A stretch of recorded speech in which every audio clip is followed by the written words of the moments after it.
also, is this breaking news as well that I just saw from Adrian Wojnarowski? Rick Carlisle, who led the Mavericks to that championship 10 years ago, informed owner Mark Cuban today he will not return as their head coach next year.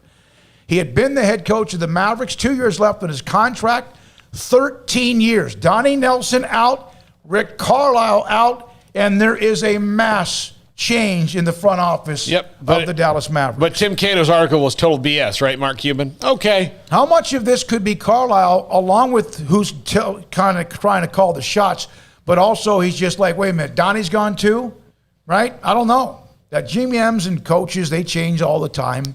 But this is a huge change in Dallas Mavericks. No, it's a massive deal.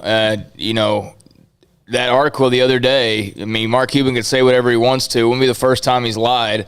And I like Mark Cuban, but I think sometimes he does get a bit too full of himself, and you're a self-made billionaire. You know what? That probably happens on occasion. But at the same time, to totally dismiss that article that would never have been published. I mean, it wasn't like the New York Daily News was printing that. It wasn't like it was, some UK rag, that talks about the royal family all the time. This was two guys who follow the team pretty damn closely that know about the Mavericks and aren't going to put something like that out there if there wasn't anything to it. So for Cuban to call BS in the first place was suspicious.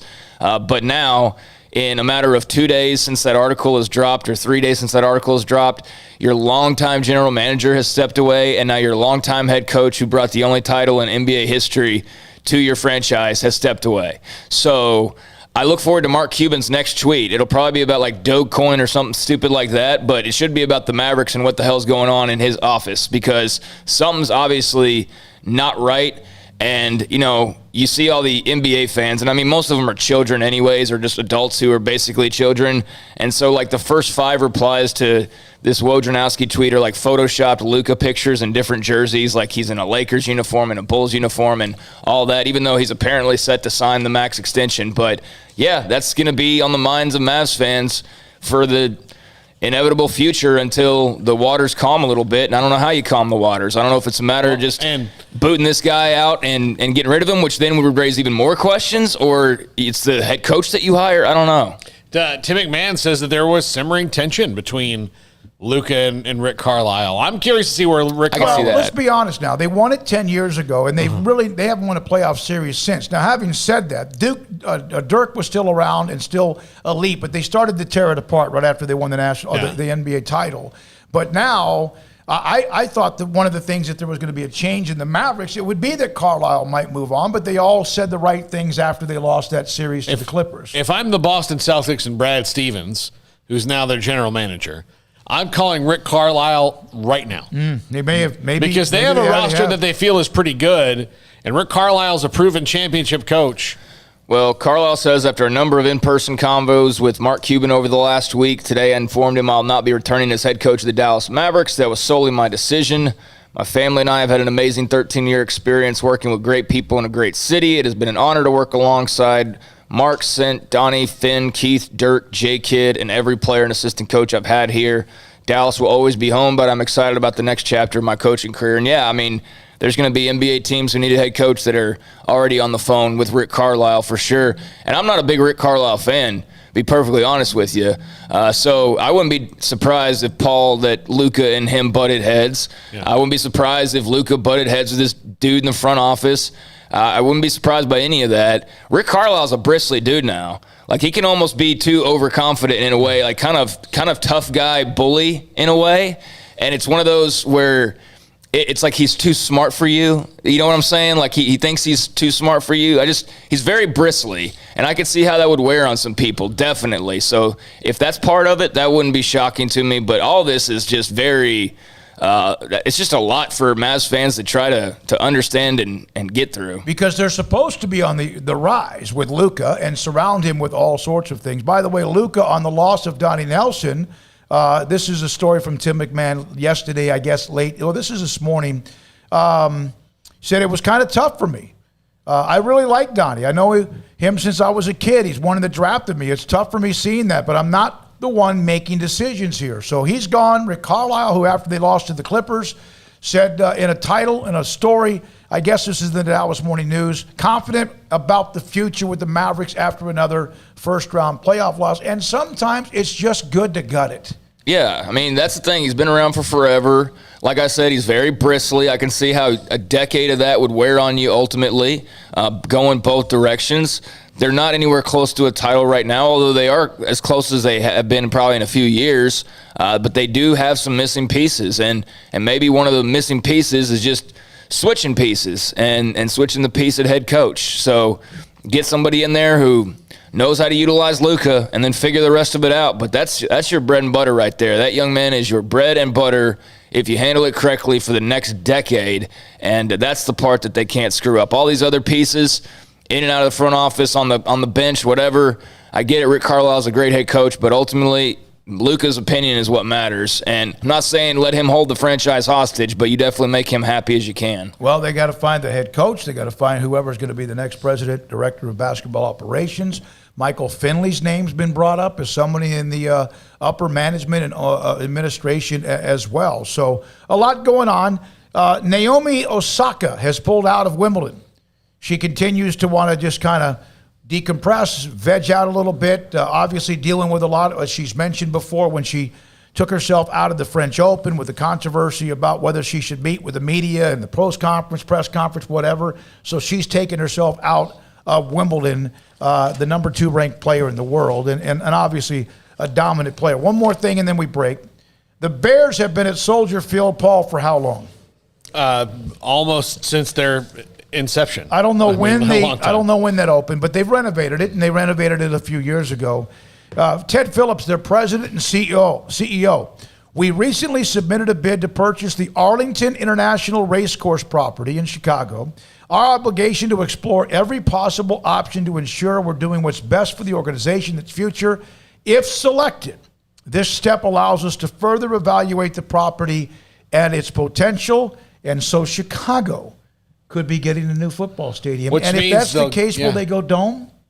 You would think they'd have to. I don't, man. I'm telling you, Chicago it's an advantage, fans. But I know. But I mean, Minneapolis fans haven't had a dome in forever, or haven't had an outdoor stadium. Could you ever think of Philadelphia and Pittsburgh in a dome? No.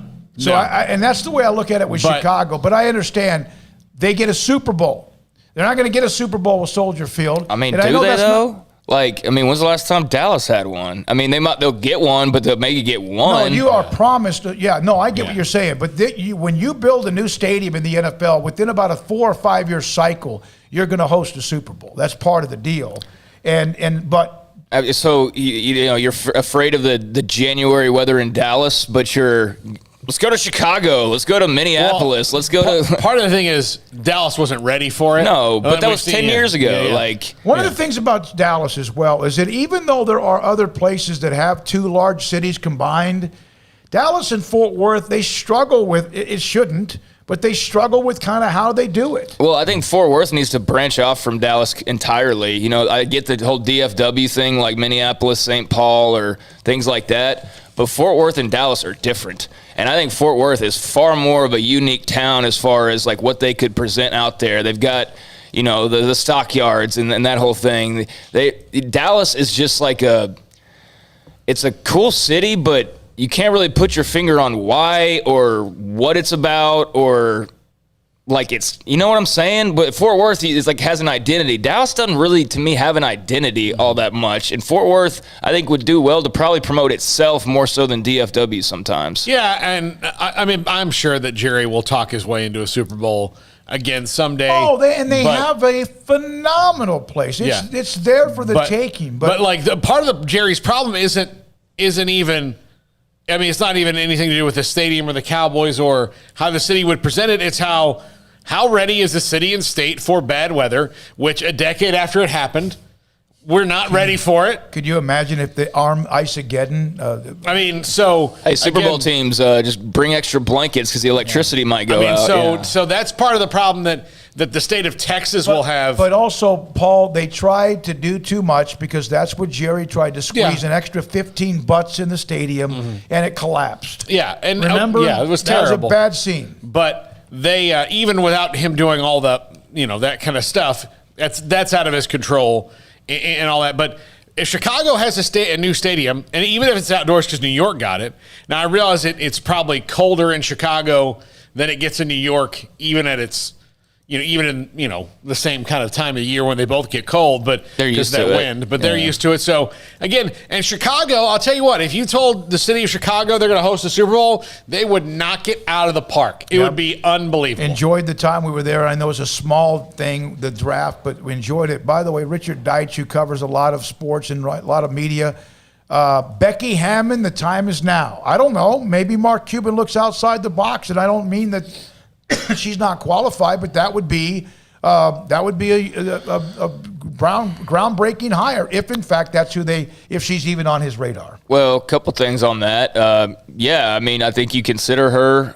Luka, I know, has already spoken to Tim McMahon about one of their assistant coaches that he's high on as potentially filling the slot. We know that typically never happens, though, right? That's why there's always the complaints about a lack of minority candidates, because if they actually looked at the benches a little more often rather than the retreads, there'd be a lot more guys. The Mavs just feel like they probably make a bigger splash and more of a name than go on the, lesser known assistant route. But, Becky Hammon, definitely give her an interview, definitely see what's going on, but absolutely, positively do not do it just for the sake of doing it or doing it to try and look like you're doing something, good and don't do it for show. Do it because you're actually interested. That's all I ask.